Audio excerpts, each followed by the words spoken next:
만물항공 안지용입니다. 자, 오늘은 피프티 얘기 하나 준비했는데 시각을 좀 바꿔봤습니다. 그동안에는 주로 목소리를 내고 있는 이 전홍준 대표 어트랙트 입장을 통해서 많은 걸 알려드렸는데 반대로 안성일 더 기버스 대표의 입장에서 이야기를 풀어봤습니다. 과연 그가 어떤 주장과 반박을 하고 있고 어느 정도 신빙성이 있을지 여부인데 그가 보낸 입장문들을 통해서 조목조목 분석해 볼까 합니다. 자, 먼저 7월 5일 보냈던 입장문입니다.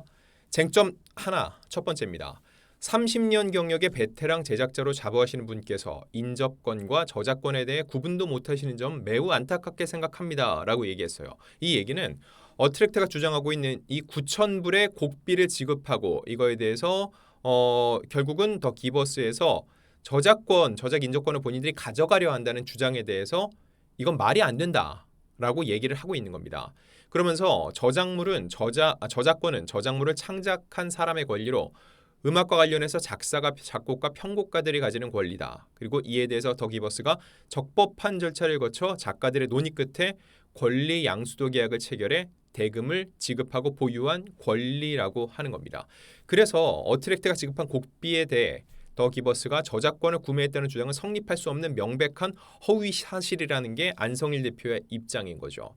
자, 이에 대해서 결국 어트랙트는 지난달 27일 고소장을 제출했습니다.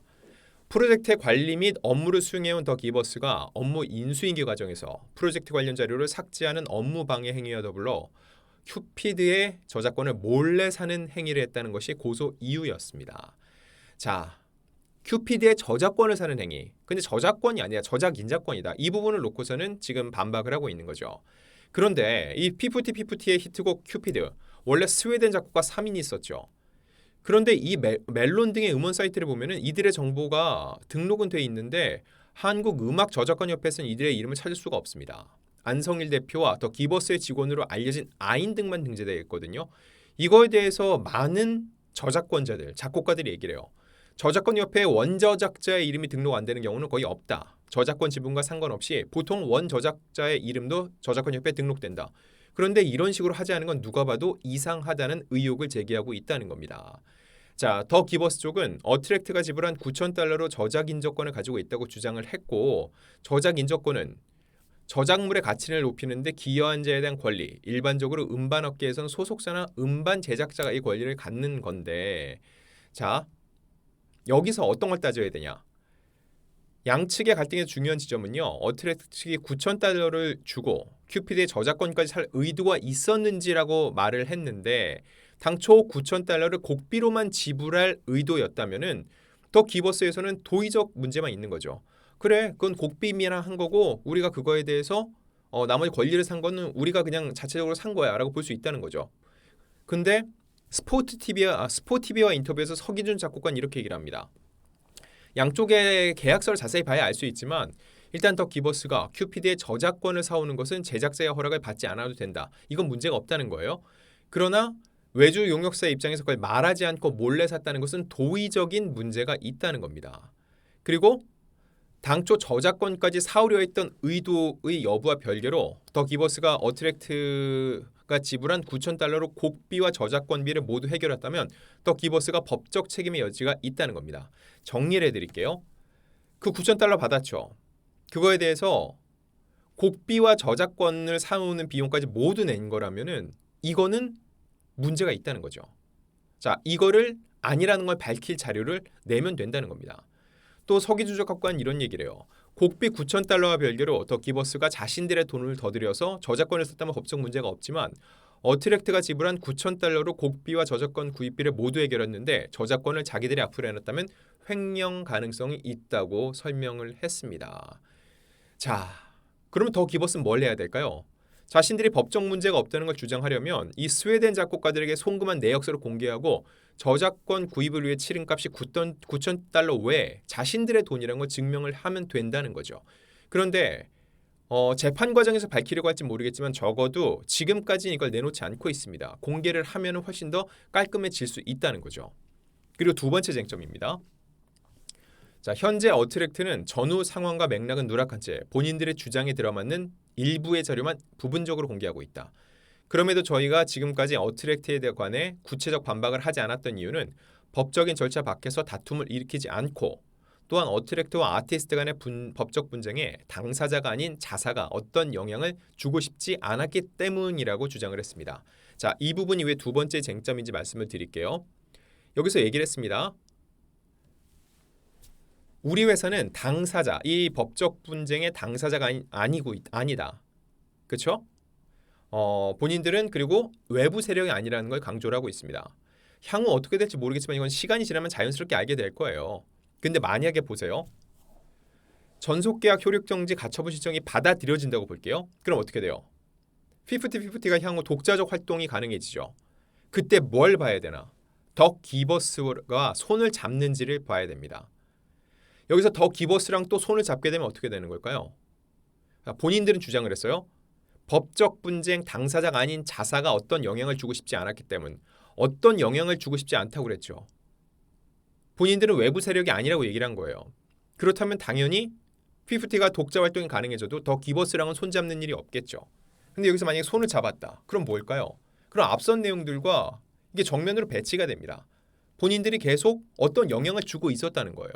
그래서 제가 이 더 기버스가 직접 낸 입장문에서 이거를 쟁점으로 보고 있는 겁니다. 본인들이 외부 세력인지 아닌지 실제로 피프티들을 이들이 전속계약 효력정지 가처분 시점까지 가도록 부추겼는지 아닌지 이 부분에 대해서는 이렇게 향후 시간이 지나면 자연스럽게 드러날 거라는 거죠. 자, 이게 7월 5일의 입장문이었고요. 자, 다음은 7월 12일 입장문입니다. 여기에 세 번째 쟁점이 있습니다. 기버스의 주장이에요. 어트랙트 전용준 대표는 더 기버스가 워너뮤직 코리아로부터 제안받은 레이블 딜을 사전에 승인하고 수시로 추진 상황을 보고받았다. 전 대표가 공개한 녹취록의 이전 상황을 보면 전 대표는 해외로부터 선급 등의 투자 유치에 대해 더 기버스 안성일 대표에게 문의했고 안 대표는 방법을 모색하던 중 워너뮤직 코리아와 레이블 딜에 대해 제안받은 내용을 전 대표에게 전달. 이후 워너뮤직 코리아와 전 대표 간의 대화가 이어지는 순서였다. 이러면서 대화를 나눈 카톡 내용도 공개를 했습니다. 자, 이거를 시간 순으로 볼게요. 이 카톡 내용은요. 그쪽에서 더 기버스가 공개한 겁니다. 그러니까 그들의 주장에 대한 근거겠죠. 그들의 입장에서 볼게요. 2022년 12월 19일입니다. 전 대표는 부족한 자금난을 해결 위해서 미국 쪽에 선급금 등의 투자 유치에 대해 문의했고 이에 더 기버스는 어트랙트의 자금난 해소를 위한 방안으로 2023년 2월 22일부터 2023년 3월까지 꾸준히 레이블 딜의 얘기를 나눴고 2023년 4월 10일 워너뮤직 및 이 워너뮤직 쪽에 레이블 시스템에 상의를 했다는 거죠. 그러나 2023년 4월 22일 전 대표는 레이블 딜이 아닌 선급 유통 투자 및 직상장 방식을 희망했고 더 기버스는 결국 대표의 선택이라고 말하고 더 이상 이에 대해 논의하지 않았다라고 얘기를 했습니다. 레이블 딜 이게 뭐냐? 쉽게 말해 큰 회사의 자회사로 들어가는 거예요. 거기에 레이블이 되는 거예요. 예를 들면 BTS가 속한 이 하이브 안에 레이블로 빅히트도 있고 세븐틴 있는 플레디스도 있고 이런 식이에요. 근데 레이블 딜에 대해서 전 대표는 어떻게 했다고요? 안 하겠다고 분명히 얘기했죠. 그들이 공개한 카톡을 볼게요. 2022년 12월 19일 전 대표가 얘기를 합니다. 미국 쪽에서 선급이나 투자도 안 되나요? 이게 뭐예요? 나는 레이블 딜이 아니라 처음부터 지난해 말부터 투자 받는 거, 선급금 받는 거, 인터파크 뮤직 때처럼 이걸 원한다는 거죠. 그리고 2023년 3월 31일 문자입니다. 난 투자자들에게 인터뷰 당하러 다닙니다. 이게 뭐예요? 내가 돌면서 계속 투자금을 받으러 다니고 내가 투자를 이끌어오려고 하고 있다는 얘기죠. 결국 레이블들은 누가 얘기했나요? 전 대표가 직접 그들이 공개한 문자임에도 여기에 전 대표가 레이블들을 직접 얘기한 건 없어요. 그럼 레이블들은 누가 얘기하느냐? 더 기버스가 계속 얘기합니다. 그리고 언론 보도에서도 레이블들이 처음 나온 건 7월 3일 이후예요. 먼저 더 기버스가 얘기를 했다는 거죠. 자, 레이블들이 아닌 선급 유통 투자 및 직상자 방식을 희망했고 이에 더 기버스는 결국 전홍준 대표님의 선택이라 말하고 더 이상 이에 논의하지 않았다라고 더 기버스가 스스로 밝혔습니다. 이게 무슨 얘기예요? 전 대표는 이런 레이블 딜이 아니라 선급 유통 투자나 직상장을 원했지 레이블 딜은 원한 적이 없다는 거예요. 그런데 어트랙트가 공개한 워너 쪽과의 통화는 언제입니까? 5월 9일이죠. 자, 보세요. 스스로 얘기를 합니다. 4월 22일에 더 기버스가 전 대표가 레이블딜이 아닌 선급 유통 투자 및 직상장 방식을 희망했고 더 기버스는 더 이상 논의하지 않았다고 그랬는데 여기서 보름도 더 지난 5월 9일 녹취에서 이 워너뮤직의 윤 전무가 안성일 대표에게 바이아웃하는 걸로 200억 제안 드린 게 있다라는 내용을 얘기를 합니다. 이게 무슨 얘기인가요? 4월 22일에 끝난 얘기 아니에요? 그런데 왜 워너에서 5월 9일에 바이아웃을 얘기하죠? 뭘까요? 더 기버스가 직접 얘기했습니다. 본인들이 중간에서 역할을 해왔다고요. 결국 레이블 딜을 할 생각 없고 투자 및 직상장 원하고 선급을 원한다. 이 얘기를 워너에 제대로 전달을 안 했다는 얘기죠. 그러니까 5월 9일에 전 대표와의 통화에서 이런 얘기를 할 수 있다는 거죠. 자, 그럼 네 번째 쟁점입니다. 또 더 기버스가 밝힌 내용 볼게요. 어트랙트 구조상 우수 인력을 확보하기 쉽지 않은 상황에서 직배사 레이블과의 협업은 해외 업무를 용이하게 하기 위한 방법이라고 생각. 이 생각 누구의 생각이죠? 더 기버스의 생각이에요. 전홍준 대표의 생각은 아닙니다. 음반의 효율적인 제작 및 아티스트의 활동과 어트랙트의 안정적인 성장을 위해 더 기버스는 전홍준 대표에게 제안하여 승인받은 레이블들을 워너뮤직 코리아에 전달을 했다. 분명히 아까는 앞서 다른 내용에서 레이블 딜에 대해서 전 대표가 싫다고 했다고 하는데 왜 승인받은 레이블 딜이라고 얘기하는지 모르겠어요. 처음 안정적인 운영을 위해 해외 투자나 레이블 딜에 대해 논의를 했던 기초와는 달리 초기와는 달리 2023년 4월 50-50 큐피드 앨범의 성공 이후 전 대표는 입장을 바꿔 레이블 딜을 거절하고 선급 유통 투자 방식만을 고수했다. 이거 말씀드렸죠. 이거는 더 기버스의 입장문입니다. 레이블 딜 거절이라고 본인들이 직접 밝혔죠. 자, 분명히 본인들도 알고 있어요. 레이블 딜을 밝힌 거. 레이블 딜을 거절했다는 거 밝힌 거. 그런데 워너에서는 안성일 대표한테 얘기했던 거라면서 또 얘기를 해요. 그러면은 안성일 대표는 지금 전 대표한테 뭐라 할 게 아니라 워너에다 입장을 물어봐야 됩니다. 야, 내가 너희들한테 안 한다고 하지 않았습니까? 그러면은 그걸 정확히 얘기해 주세요. 입장 밝혀 주세요. 나는 전 대표가 아니라고 했다고 밝혔다고 전해주세요 했는데 그 다음 얘기가 없다는 거예요. 자, 7월 3일 워너뮤직 코리아의 녹취록을 공개하며 레이블 딜에 대해서 전혀 들은 바가 없다고 했던 내용은 허위 사실이며 안성일 대표가 전홍준 대표의 승인 없이 독단으로 진행하고 있다는 내용도 허위라고 더 기버스는 주장을 하고 있습니다. 다시 한번 전 생각해봐도요. 전 대표는 레이블 딜 이런 거 안 하겠다고 했습니다. 본인의 입장 뭐예요? 레이블 딜이라는 얘기 자체, 바이아웃과 레이블 딜이라는 표현 자체를 전 대표는 모르는 것 같아요. 그리고 이 표현을 본인이 직접 문자 내용에서 쓴 적도 없고요. 안 하고 나는 직접 투자나 선급만 받겠다.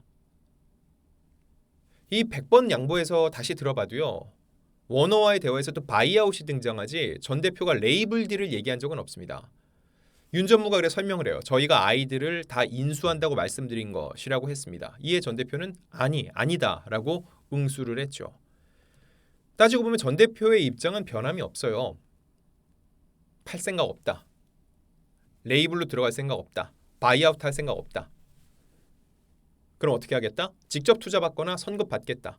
그래서 더 기버스가 공개한 문자에도 투자자들한테 인터뷰 당하러 다닌다고 얘기를 했고요. 그리고 본인들 더 기버스도 얘기하죠. 안 한다고 했다고요. 그럼 안 한다고 한 걸 4월 말, 4월 22일에 그 얘기를 전 대표 때 들었으면은 본인들이 중간자적 입장에서 워너와 얘기를 하고 있다고 했죠. 그 워너에 정확하게 얘기를 했으면은 무려 17일이 지난 5월 9일 워너뮤직의 전무가 다시금 전 대표한테 그 얘기를 할 이유가 있을까요? 그럼 중간에서 누군가는 잘못을 하고 있다는 건데 안 대표가 거짓말하는 것인지 아니면 워너에서도 거짓말할 수도 있죠. 이거를 밝혀야 된다는 거예요. 전 대표와 싸움 전에 양측이 이거에 대한 교통 정리를 하고 얘기를 해야지 전 대표도 과연 누가 거짓말하는 것인지 누구를 향해서 문제를 삼을지를 정확하게 판단할 수 있다는 겁니다.